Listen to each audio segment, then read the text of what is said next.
morning and welcome to today's Iaomai Scotland Heart to Heart.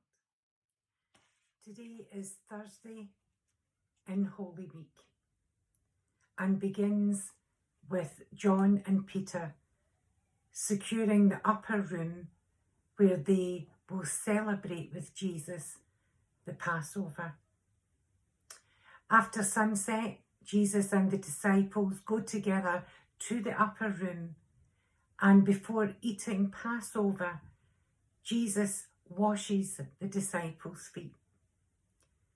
Then, as they sit down to the Passover meal and eat together, Jesus then tells them that one of them will betray him.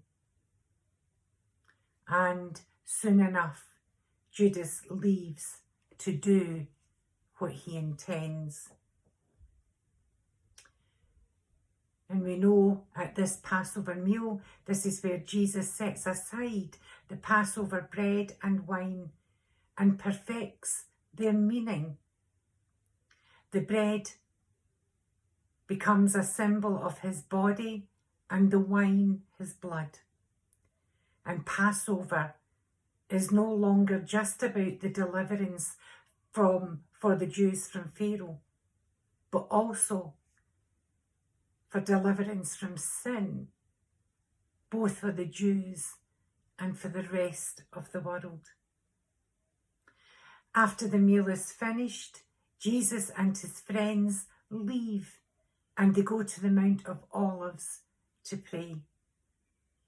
But Jesus knows that he is there also to wait.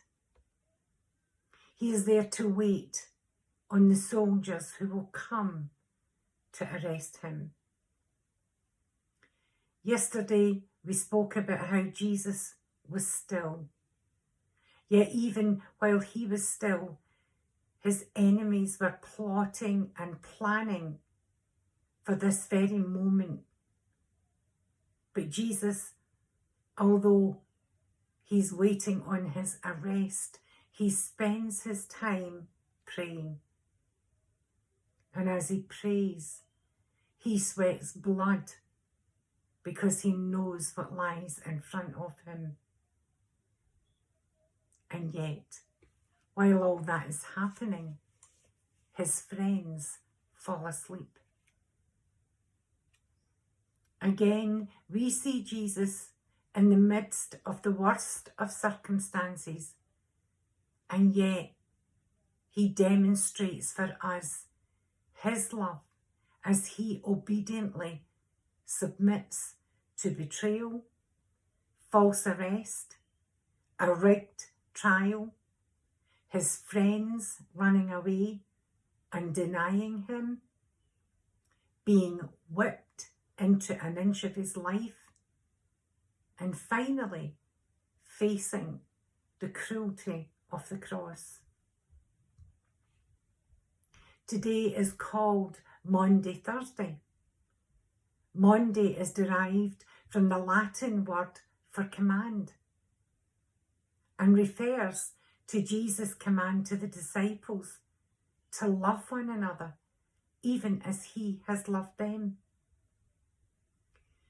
Over the past few days, as we've walked through this Holy Week, we have seen Jesus demonstrate holiness in the temple, ministry out of holiness, then being still in the midst of his enemies plotting and planning his downfall. And now we see him demonstrating love and obedience. My challenge today is, as we reflect on Jesus' life and ministry, today is, will you, as you come to God, bearing your sorrow, your despair, whatever great weight you're carrying of sadness or betrayal, will you, like Christ, out of love and forgiveness, trust God no matter what you are facing? Be blessed today.